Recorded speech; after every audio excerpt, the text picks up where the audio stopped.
मला किती वेळा तुम्हाला सांगितलंय की त्या दिनाच्या नादी लागू नका म्हणून? का त्याच्या वाट्याला गेलात तुम्ही? अरे साधा सुधा नाहीये तो, गुंड आहे गुंड. गरम डोक्याचा आहे, अशिक्षित आहे. त्याला समजा राग आला ना तर फक्त हेच जमतं त्याला. आणि तुम्हाला माहितीये त्याच्या नावावर अनेक खून आहेत. मारामारी हा त्याचा धंदा आहे. आणि तो आपला मणी नाहीये, तो वेगळा माणूस आहे. त्याच्या नादाला कोणी लागलं ना तर तो जिवंत सोडत नाही. आणि त्याला फरक पडत नाही की तुम्ही खासदारांचा मुलगा आहात, मी खासदार आहे, काही फरक पडत नाही त्याला. सुजितराव, जर तुम्हाला जिवंत राहायचं असेल ना तर त्याच्यापासून लांब राहा, 10 हात लांब राहा. बघा, आज तुम्ही सुटलेले आहात, पण जाताना त्याने काय धमकी दिली आहे हे लक्षात आहे ना तुमच्या?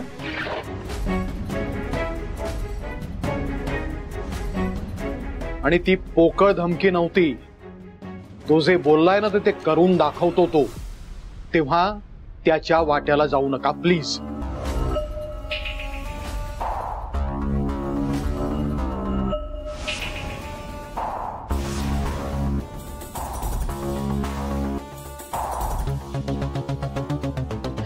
सुजित,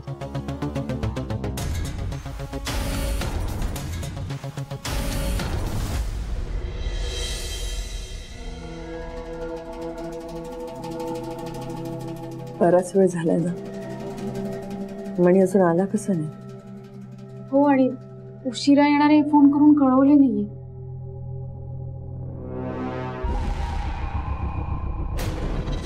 मी आशा का उभे आहेत ते? म्हणी सराव, काही नाही, तुमचीच वाट बघत होतो. हा, मला खूप भूक लागली, जेवायला वाढा ना.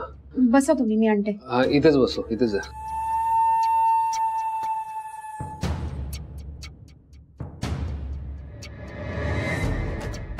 मग आज काय भाजी केली? टोमॅटोची भाजी केली आहे. अरे वा.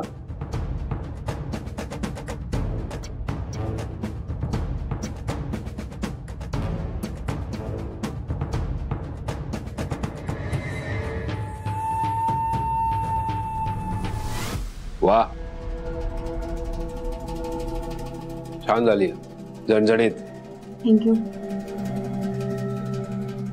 म्हणी सर, सध्या आपल्या आयुष्यात जे काही सुरू आहे, म्हणजे जो स्ट्रेस आहे, त्यामुळे तुमच्या मनावर त्याचा खोलवर परिणाम तर झालेला नाहीये ना?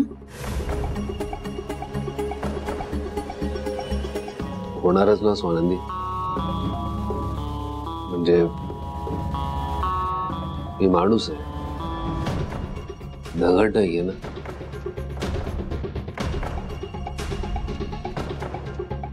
काय,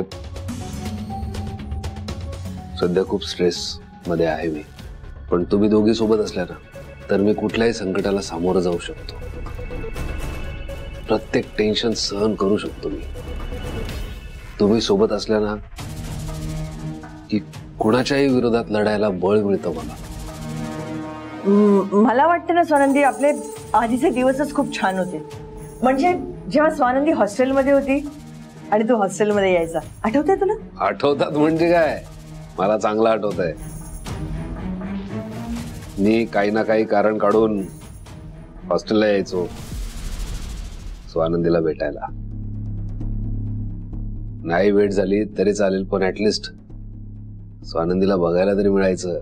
म्हणी सर तर एकदम नॉर्मल बिहेव करतायत. मी उगाच त्यांना जज केलं. मला असं वाटलं ते डिप्रेशन मध्ये. चुकलंच माझं. म्हणी सर, तुमच्या मनातलं तुम्ही कधी बोलला नाही. काय हो मॅडम?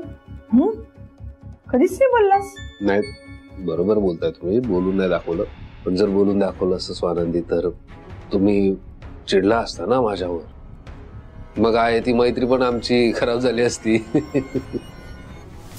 तू हॉस्टेलमध्ये स्वयंपाक केलेला आठवतंय तुला? म्हणजे काय, मी एक उत्तम शेफ आहे. काय स्वानंदी? हो म्हणे सर, तुम्ही खरंच खूप उत्तम शेफ आहात. पण मणी सर हॉस्टेलमध्ये ते एक मिनिट. अरे काय चाललंय का तुम्हा दोघींचं? इंटरव्ह्यू घेताय का? हा? मी जेवू की तुमच्या टेस्टची उत्तर देऊ? अरे नाही रे, सहज जुन्या आठवणी काढत होतो. तू जेव ना. मणी सर अहो इतकं चिडायला काय झालं? आणि तुम्हाला असं का वाटतंय आम्ही तुमची टेस्ट घेतोय? हो, इतक्या दिवसानंतर जुन्या आठवणींबद्दल बोलत होतो ना, म्हणून. तुम्ही जेवता जेवता बोला की आमच्याशी. स्वानंदी, अगं त्याला भूक लागली, जेवू दे ना. माझ्याकडे एक छान आयडिया आहे. जुन्या आठवणींना उजाळा देण्यापेक्षा आपण पुन्हा त्या जुन्या आठवणींमध्ये जाऊन जगूया ना. काय वाटतं तुला? म्हणजे? रक्षाबंधन जवळ आलंय ना. हो. मग आपण पुन्हा त्या जुन्या आठवणींमध्ये जाऊया. म्हणजे तुलाही थोडासा बदल मिळेल ना. काय म्हणतोस? रक्षाबंधन? हा, रक्षाबंधन कसं सेलिब्रेट करणार ना मी? मला कुठे बहीण आहे? आई तू पण ना.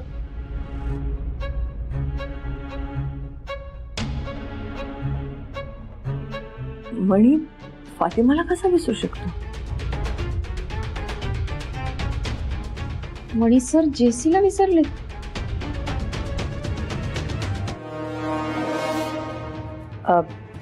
तुला तुला आठवत नाहीये? तुला बहीण नाहीये? तू कसा विसरू शकतोस? रक्षाबंधन विसरलायस तू? फातिमाने तुला राखी बांधली होती, जेसीने तुला राखी बांधली होती, हो की नाही? हो ना मॅडम, पाहिलं ना, मणी सरांच्या काहीच लक्षात नाहीये. स्ट्रेसमध्ये आणि डिप्रेशनमध्ये माणूस अनेक गोष्टी विसरतो. तसंच मणी सरांचं झालंय. मणी सरांनाही काहीच आठवत नाहीये. तुला खरंच आठवत नाहीये? तू हॉस्टेलमध्ये रक्षाबंधन केलं होतं, जेसीने तुला राखी बांधली होती, फातिमाने तुला राखी बांधली होती, आठवतंय? अच्छा अच्छा, ते होय. नाही नाही, मग तसं बोलायचं ना. मला काय माहिती तुम्ही जेसी आणि फातिमा बद्दल बोलताय. करू, सेलिब्रेट करू. म्हणे आता मला सुद्धा असंच वाटायला लागलं की या सगळ्या स्ट्रेसमुळे ना तुझ्या तब्येतीवर, तुझ्या मनावर परिणाम होतोय. स्वानंदी, आपण ह्याला डॉक्टरकडे घेऊन जाऊया. मणी सर सॉरी, आम्ही दोघी तुमची परीक्षा घेत होतो. परीक्षा म्हणजे गेल्या अनेक दिवसांमध्ये तुमच्यात जो काही बदल घडलाय तो जाणवतोय आम्हाला. तुम्ही अचानक चिडताच काय, आमच्यावर रागवता. वॉर्डन मॅडमलाही त्या दिवशी तुम्ही काय काय बोललात. म्हणून आम्ही ठरवलं होतं की रक्षाबंधनचा विषय काढायचा आणि तुमची परीक्षा घ्यायची. आणि बघा ना, फातिमा आणि जेसी तुम्हाला राखी बांधते हेच तुम्ही विसरला होता. आणि सर नक्की काय झालंय? कसला त्रास होतोय तुम्हाला? म्हणजे असं काही आहे का जे तुम्हाला आम्हा दोघींना सांगायचंय पण तुम्ही आम्हाला सांगू शकत नाही आहात? आणि सर तसं असेल तर प्लीज असं करू नका. आम्ही दोघी काही परके आहोत का तुम्हाला? मणी सर, मन मोकळेपणानं जे काही आहे ते आमच्याशी बोला. प्लीज सांगा आम्हाला. या बायांनी पुरता अडकवलाय मला जाळ्यात. आता यातून बाहेर पडायचं असेल तर काहीतरी गुंतागुंतीचं उत्तर द्यावं लागेल. मणी, इतका विचार नको करूस रे. तुझ्या मनात काही आहे तर आम्हाला सांग, आम्ही समजू शकतो. अहो असं करून कसं चालेल? प्लीज बोला आमच्याशी. काय सांगणार? काय सांगणार स्वानंदी? आई काय बोलू मी? अर्जुन कायदेशीररित्या आपल्याकडे येत नाही तोवर माझा हा स्ट्रेस असाच असणार आहे. तर मी एवढी मेहनत घेतोय पण काहीच घडत नाहीये. आता बघा, आपल्याला हे सगळे प्रोसेस झाल्यानंतर हे घर सोडून दुसरीकडे जायचं होतं तर इथेच अडकून बसलोय आपण. मला ना माझ्यावरचा विश्वासच कमी होत चाललाय असं वाटतंय. मला राग येतो स्वतःचा, चिडचिड होते आणि मग तुमच्यावर तो राग निघतो. तुम्हाला वाटतं मी विचित्र वागतोय, हे सगळं इतकं वाढलंय ना की मला माझ्या काही गोष्टीच आठवत नाही. साधा रुमाल, स्वानंदी त्या दिवशी रुमाल तुम्ही शोधून दिला मला. आता जेसी, फातिमा यांच्याशी इतका संपर्क राहिला नाहीये ना. कधीतरी बोललं होतं म्हणून त्याही लक्षात नाही राहिल्या. मला माहिती होतं या माझ्या अशा परिस्थितीचा तुम्हाला त्रास होईल, माझ्या अशा वागण्याचा तुमच्यावर परिणाम होईल. पण मला माफ करा, मी हेल्पलेस आहे. माझं हे असं वागणं तुम्हाला त्रासदायक ठरू शकेल याची मला कल्पना आहे, म्हणून मी तुम्हाला कधी काही बोललो नाही. I am sorry. मनीषराव, पण न सांगून आजार बरे होतात का? का असं करताय तुम्ही? का आमच्यापासून लपवताय? आपण एक काम करूयात, आपण लगेच डॉक्टरांना जाऊन भेटूयात, म्हणजे सगळं ठीक होईल. हो, अगदी बरोबर बोलतीये. आपण डॉक्टरांकडे जाऊया, आपण उपचार सुरू करूया. नाही नाही नाही,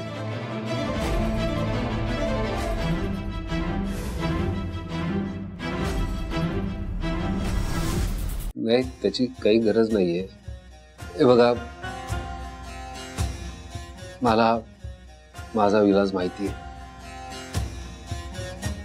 अर्जुनच्या बर्थ सर्टिफिकेटवर माझं, स्वानंदी तुमचं, आपल्या दोघांचं नाव आई वडील म्हणून लागेल.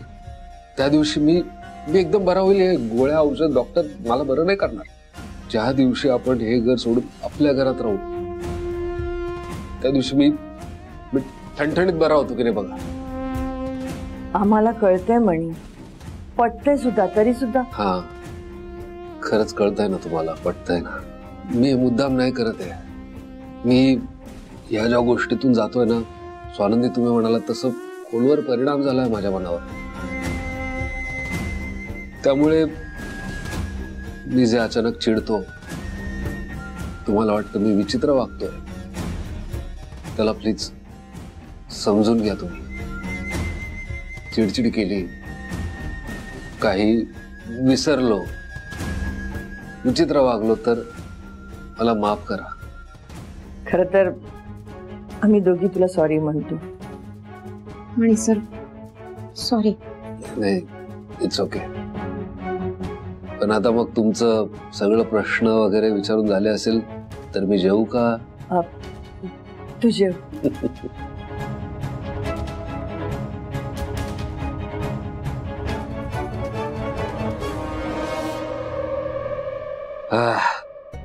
वाचलो बाबा, नाहीतर या दोघींनी जे काय गुगली बॉल टाकले होते, विकेटच पडली असती माझी.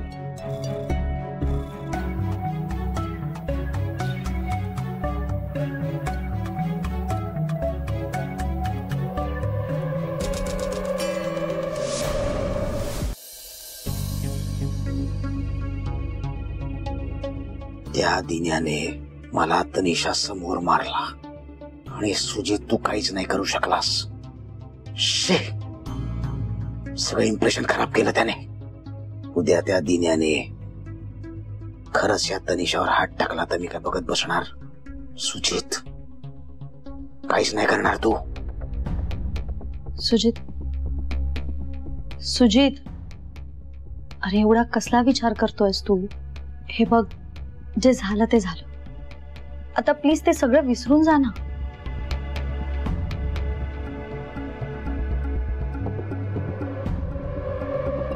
सुजित, एवढ्या दिवसात एकदाही आठवण नाही आली का? आठवण कोणाची?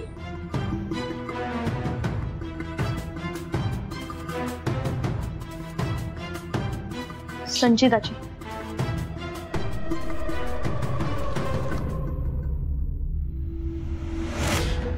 तुझी बायको, अरे साधा एक फोनही केला नाहीये तिने तुला. आय मीन, हे बघ, नवरा बायकोंमध्ये भांडणं होत असतात,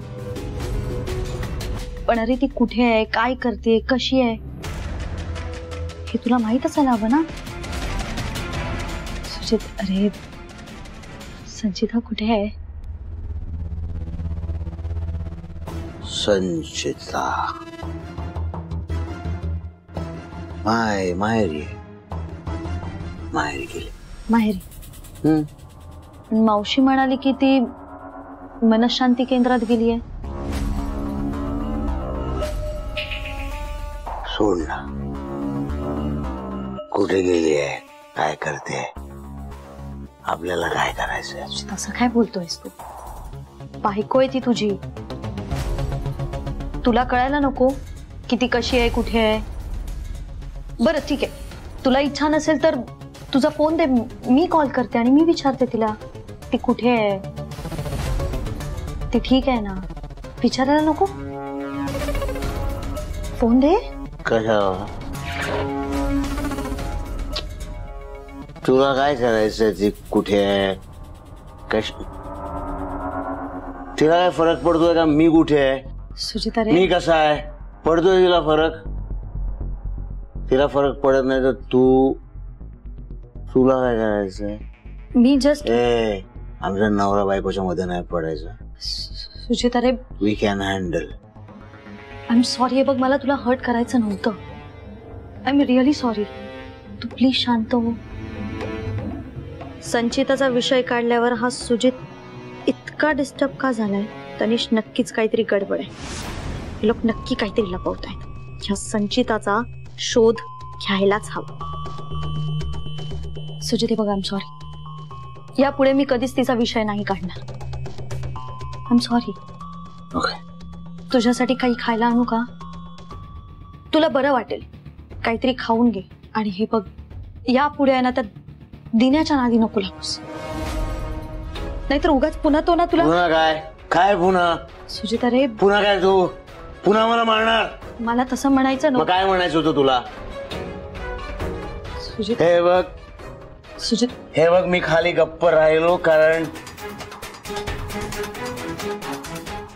तुम्ही तिकडे होता. मम्मा होते खाली, डॅड होते, म्हणून मी त्याला काही केलं नाही, प्रतिकार केला नाही. हे बघ, तुला काय म्हणायचंय? तुला काय वाटतं मी फट्टू आहे? नाही. अरे मी तसं म्हणत नव्हते. नाही, तुला असं सुजित, प्लीज प्लीज. तुझ्या म्हणण्याचा तर तूच आहे ना नाही, की मी फालतू आहे. नाही, अजिबात. आता तू बघ त्या दिन्याला काय करतो. सुजित, हे बघ, प्लीज प्लीज, तू काही करू नकोस, प्लीज. सुजित, तुला असं वाटतंय ना मी फालतू? सुजित, प्लीज शांत हो. नाही, बघ, मी काय म्हणते ते ऐकून घे. Sujit, Sujit, wait, I'm good. I'm hey. Sujit, Sujit, अरे ऐक ना.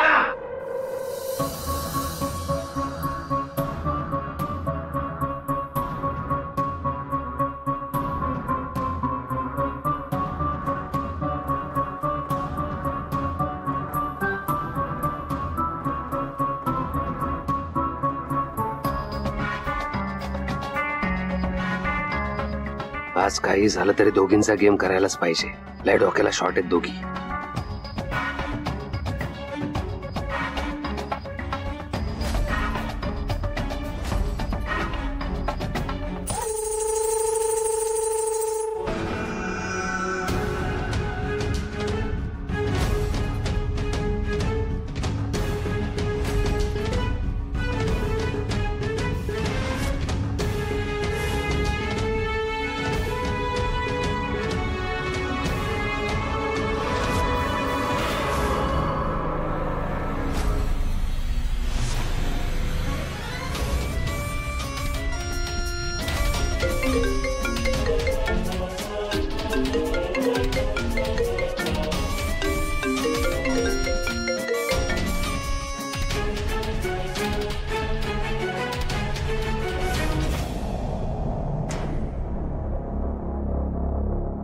आता एवढ्या रात्री कोण तडमडायला फोन करताय?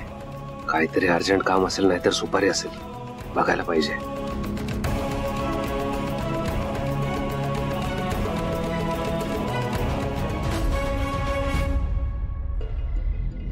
हॅलो हॅलो, अरे हॅलो, बोला ना, कोण आहे? हॅलो. येईला कोण फोन करते काय माहिती. आतापर्यंत दोघींना टपकून मोकळा झालो असतो.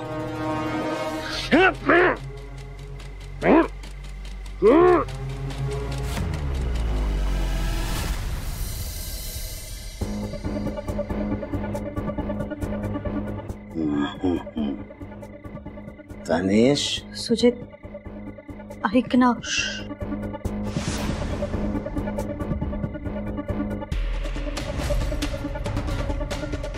उठे उठ उठ.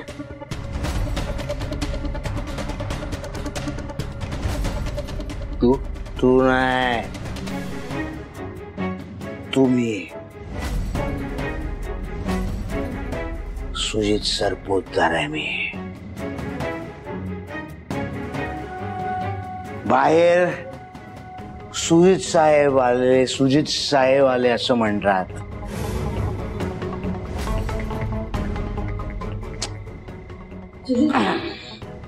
ते तुझ्यासारखे 10 गुंड खिशात घालून फिरतो.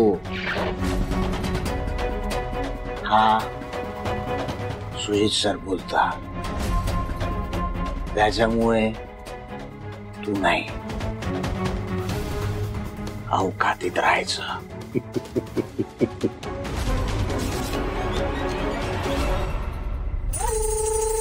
ए चिकने, तुझ्या समोर स्टाईल आणतोय. मगाशी तुझा मार खाल्ला कारण मला ना घरात राडे नको होते. आता काय करशील? हसू येतंय. हसू येत आहे.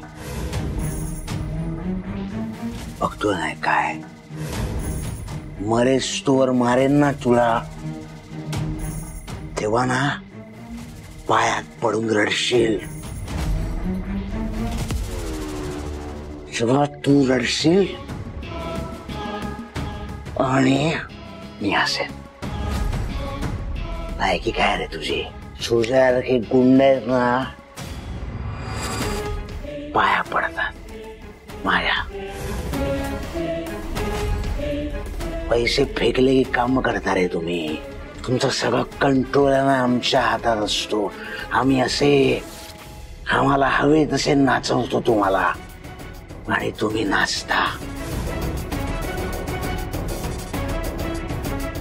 तुला काय वाटलं होतं तनिषा? हा माझ्यावर भारी पडतो. आता बघ कसा बसलाय माझ्या समोर. कोण आहे माहितीये का? दिन्या बाई. बाई नाही